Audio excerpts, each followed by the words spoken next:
Hey there everybody, it's Felicia here and I'm here today to talk about applique, my favorite thing. I am working on a new block of the month. I'm hoping to have it out in August. I'm going to be super crazy busy over the summer, but I think you're going to love this. So I'm making it in two sizes, in two different techniques, and I think it will be probably a 6-month, possibly a 7-month block of the month. So I'm going to show you the small version first, and you can tell me, I would love that. Leave a comment below and tell me which version you like the best, like color-wise. Okay, so this is my sweet version. Hopefully you can see it. The other one's even bigger, so this is the small one. And this is turned edge machine applique. So it's kind of invisible applique, so it has like a hand applique look, but it is machine applique, and I'm using exclusively Tilda fabric. So one thing that I realized is that a lot of people really like to use kits or pre-selected fabrics. Like that's a big hurdle for a lot of people. I noticed is the sort of selection process.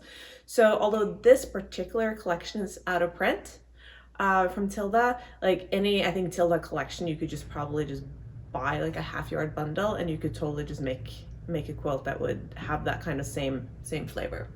So this is like one of the blocks in the block of the month that's coming up, the small version. Invisible, turned edge, machine applique. Super cute, right? So then I have this version. This is the bigger version. I can kind of peek out over here. So this is raw edge machine applique. This is me being happy with my stash. I didn't buy any fabric for this project and I won't be buying any fabric for this project. So this, I really encourage you to be brave and just go out and have fun. So this is raw edge machine applique. I have some other videos out where I'm working on bits and pieces of this so far. And one of the things with raw edge machine applique that I want to show you today is that you always want to use a stabilizer under, and I haven't taken the stabilizer off yet, so I'm going to show you how to do that. The stabilizer is really important because it makes your stitches nice and even, and then afterwards, because it's a tearaway stabilizer, you don't leave this on the back. I mean, it's essentially a waxy paper, so you want to take it off, and I'm going to show you how I do that. Okay, so I think we are ready to get started on this. So when we're tearing off the stabilizer, one thing that I see people do sometimes is they try to do all of it by hand. So like they're not, they're just going around like this. That's what I do too, as long as I'm on the outside of a shape. But once you're inside of a shape, that's not very handy. So I actually have two tools that I like to use for this process. Sometimes I'll use this one. This is like a multi-purpose tool from Alexanderson. It has like a cap on each side that also does something, like it's sort of a turn tool, or I don't know, like there's little caps on these. I've lost them. I use this side, which I don't know if this is a stylus or an awl or whatever. That's pretty handy. And my favorite thing though is actually these little spring-loaded scissors from Fiskars. I go through one of these pairs of scissors every 6 months or so because I use them for so many things. And so I like to just hold it in my hand. So first, I just tear along here, and this tears really easily. It's one of the reasons I like this brand of stabilizer, is that it tears off really easily. So there are this is called an iron-on. So basically it has a waxy surface. I don't know if you can see that. It has like a sheen to it. And that grabs the fabric lightly, kind of like freezer paper, maybe, but it's not as waxy, so you won't have wax residue in your fabric afterwards. And then it typically will come loose when it gets handled a lot, but then you basically just tear. And so this one doesn't have a lot of long fibers in it, the paper, so it tears off really easily. I know OESD, I think is the name of the brand, also makes a stabilizer that's an iron-on tearaway. There's probably others out there, but the reasons I like the sulky one is that it tears off really easily. So some of the other ones, the paper is very fibrous, and it leaves a lot of fibers like it's stuck in the seams and are pretty much impossible to get out. And that may or may not have, see, that's where I'm going to use this, have an effect on the final quilt. I just like to get the stuff back out. I don't really want to make a quilt that has a whole bunch of paper in it.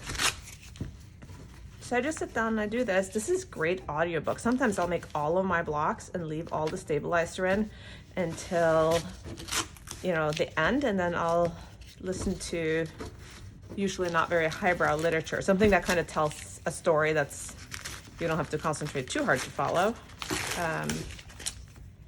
And then I'll get all this paper up. Okay, so you can see I'm working pretty fast here. And then once I've kind of gotten all the paper up around the shapes, that's when I take this tool in my hand, my scissors, I just keep them closed and I'll gently rip. And you have to remember, you now have several layers of fabric here, so the chances that you'll rip through your applique is tiny. So I just like the tip of these scissors. You can get them at Joann's amongst others. You know, you can probably get them on Amazon, probably cheaper than anywhere else.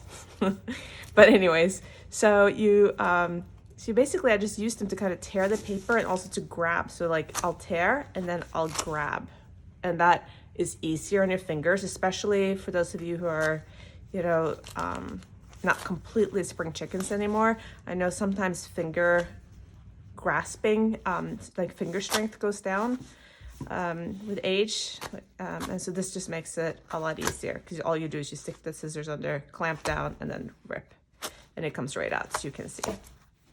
So that's how I do it, and I'm gonna fast forward this video a little bit, put it on speed so that you can follow along. Actually, I like this tearing part, it's very satisfying.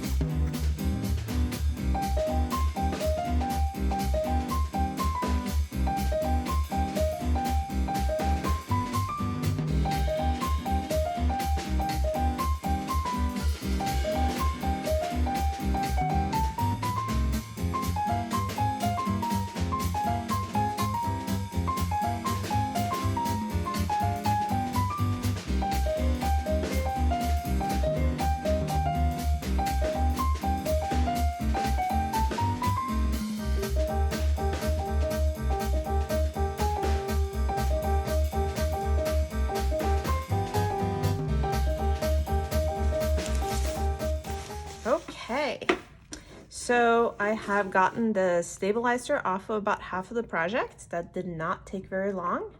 So I hope this inspires you to add applique to your quilting projects and to use a good iron-on tear-away stabilizer as you're working on your project. It just makes your stitches so much neater, and your overall results will be so much better, and it will make you want to keep doing more applique.